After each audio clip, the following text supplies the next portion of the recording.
to the National Investigation Agency, who extradited Tawwahur Rana, the mastermind of the 26/11/2008 Mumbai terror attacks. And the interrogation is already underway. Today was day 2. The NIA will be looking at various investigative techniques to prove Rana's complicity in the 26/11 attacks. And the NIA is focusing on collecting Tawwahur Rana's voice samples. If Rana refuses, then NIA will have to approach the court. The National Investigation Agency will also be looking at Rana's call records, and Rana's voice samples can be taken in NIA headquarters itself, for which the help of experts from the CFSL, the forensic side of the team of Home Ministry, is going to be required. Now, Rana, while being questioned about his links with David Headley, the main accused of the 2008 terror attacks, is also being asked about the mysterious Dubai man. Before the attacks, Rana had visited Dubai along with his wife in the fall of 2008 and met a person there who allegedly knew about the plan. According to NIA documents, the man advised Tawwahur Rana against going to India because he knew about the imminent planned attack. All those details that are now surfacing one after the other.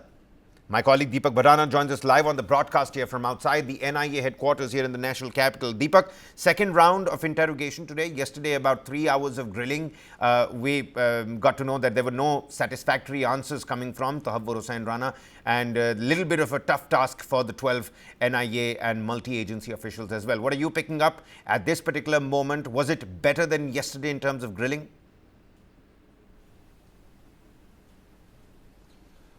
Good afternoon. Presently, what we know is that, yesterday what happened was that it had been a grueling journey for this man who's already in his 60s. And he was also a bit, recalcitrant. His answers were brief, and he didn't seem willing to talk at length. But we must understand that interrogation is a long-drawn process. None of the 12 people who are charged with interrogating him had any illusions about the fact that he would, start spewing out or unraveling all the details on the very first day itself. In fact, the NIA and the security agencies were actually expecting a lot of misinformation to come out. So this is something that they are prepared for. These people are trained interrogators. Beyond this, today is the second day.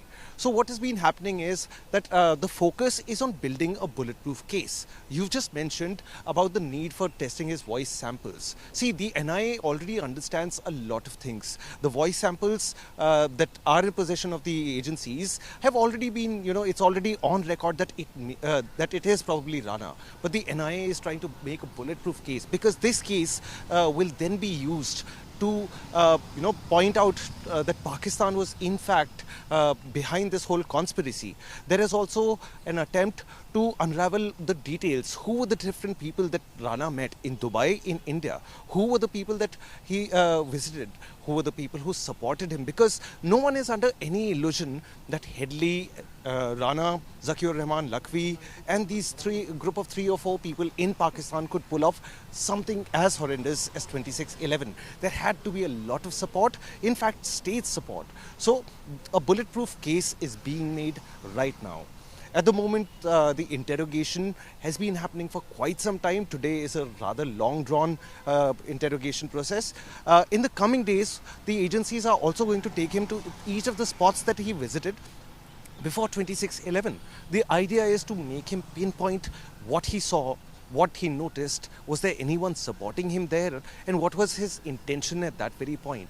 We have to understand that there may actually be sleeper cells or agents of the inter-services intelligence or of the Pakistani deep state who were residing in India, who had aided Rana in his quest. Now, several of them may already be deceased. A lot of them would have left the country. However, we would understand the functioning of this ecosystem that has been poison for the Indian nation. So this is something that is going to be a long drawn out process. The agencies are going to be extremely thorough, because what is most important is that due process has to be observed for justice to be served for everyone. No, you're absolutely right. I mean, India has a point to prove, not just here back at home, but on the global stage as well. Evidence is credible, but let's not forget the entire world is watching, and it's our responsibility that the principles of our judicial system are upheld, and he does get a free and fair trial, just like Ajmal Kasab also did before getting the capital punishment.